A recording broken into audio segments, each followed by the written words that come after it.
Hey guys, hey, I just thought I would take a moment to share this with you guys, this little tip that I learned a while back, and I just got to use it this year, this growing season, 2022.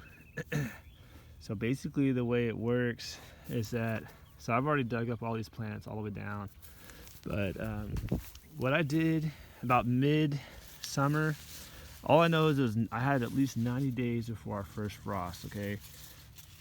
And what I did was I went to the plants while they were still growing, and I took the ends, the fresh ends, okay? Like, so the ends of the vines that are coming out that have these like fresh growth.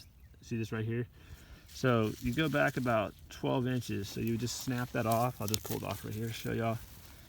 So that's more or less all you need, but then you can just snap these little branches off here, just like this. And take this cutting here, and I'll just give you an example. Just pull the soil back, plant it in the ground. Say maybe that's like 3, maybe 4 inches. Bury that. It does not have to be perfect, okay? Just bury it in the ground, water it in real good, and keep it watered for at least a week. Make sure the soil's damp, okay? So at least when you go down with your finger about 1 inch down, you feel moisture. It doesn't have to be waterlogged, but it also, you don't have to worry about overwatering at this stage when it's young. But basically, when you do that, this grows an entire sweet potato plant and tubers, okay? Guys, this is insane. It's probably, I guess, about 90 days, less than 90 days for these. Might have been a little over, I can't remember, but this is like the coolest thing ever. I mean, you don't even have to, like, so typically you take a potato, you know, like this, you put it in water with toothpicks, or you can put it in soil, potting soil to grow your slips out of. The cool thing about this is that the vines are already grown during the season, and like I said, you just come in, you take the fresh ends of your vine when they're growing, and you just clip it about at least 12 inches. You can even do 18 inches if you wanted to.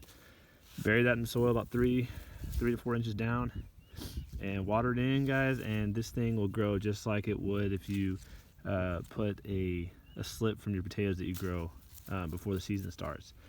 So the cool thing about this is that these actually, because they're mature like this, the plant matures and develops very quickly compared to like a baby slip that you put in the ground, okay? So very cool, very effective. Just thought I would share that with y'all. If you have any questions, please leave them in the comment section below, and I'd be happy to answer those for you. I'll just let you see these before I take off here. I mean, beautiful sweet potatoes, guys. It's insane. Honestly, some of these look better than the ones that I grew from slips, from the slips from earlier this season out of the potatoes and everything. So very cool little tip I thought I would share with y'all. Man, also I wanted to say the Lord Jesus is good. He's been good to our family. He's provided abundantly for us. So just thought I would share this because it's a great tip. God bless y'all. Take care.